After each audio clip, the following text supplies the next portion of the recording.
Hello മക്കളെ, plus two computer ആപ്ലിക്കേഷന്റെ array എന്ന് പറയുന്ന ചാപ്റ്ററിൽ നിന്ന് നമുക്കൊരു 5 മാർക്ക് സെറ്റാക്കി വെച്ചാലോ? യെസ്. ഒന്നാമത്തെ ചോദ്യം 2 മാർക്കിനൊക്കെ ചോദിക്കുന്ന ചോദ്യമാണ് സ്ട്രിംഗ് എന്ന് പറഞ്ഞു കഴിഞ്ഞാൽ എന്താണെന്നുള്ളത്, അല്ലെ? Sequence of characters within double quotes ആണ്. ഡബിൾ കോഡ്സിന്റെ ഉള്ളിൽ എഴുതുന്ന സീക്വൻസ് ഓഫ് ക്യാരക്ടേഴ്സിനെയാണ് നമ്മൾ സ്ട്രിംഗ് എന്ന് വിളിക്കുന്നത്. എക്സാമ്പിൾ നമുക്ക് വേണമെങ്കിൽ പറയാം, ഹായ് എന്ന് പറഞ്ഞിട്ട് ഡബിൾ കോഡ്സിൽ എഴുതിയാൽ, അല്ലെങ്കിൽ ഇങ്ങനെ വെൽക്കം എന്ന് ഡബിൾ കോഡ്സിൽ എഴുതിയാൽ.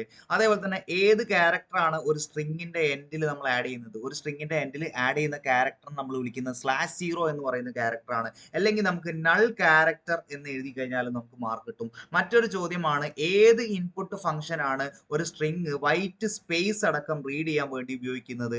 യെസ്, അതിനു വേണ്ടി അല്ലെ, സ്പേസ് അടക്കം ഒരു സ്ട്രിങ് റീഡ് ചെയ്യാൻ വേണ്ടി ഉപയോഗിക്കുന്ന ഫംഗ്ഷൻ എന്ന് പറയുന്നത് ഏതാണ്? ഗെറ്റസ് എന്ന് പറയുന്ന ഫംഗ്ഷൻ ആണ്. അങ്ങനെയാണെങ്കിൽ ഈ ഒരു ഫംഗ്ഷൻ ഉപയോഗിക്കണമെങ്കിൽ ഏത് ഹെഡർ ഫയലാണ് C++ പ്രോഗ്രാമിൽ കൊടുക്കേണ്ടതെന്നുള്ളത് ഈ വീഡിയോനെ താഴെ എന്ത് ചെയ്യുക, കമന്റ് ചെയ്യുക.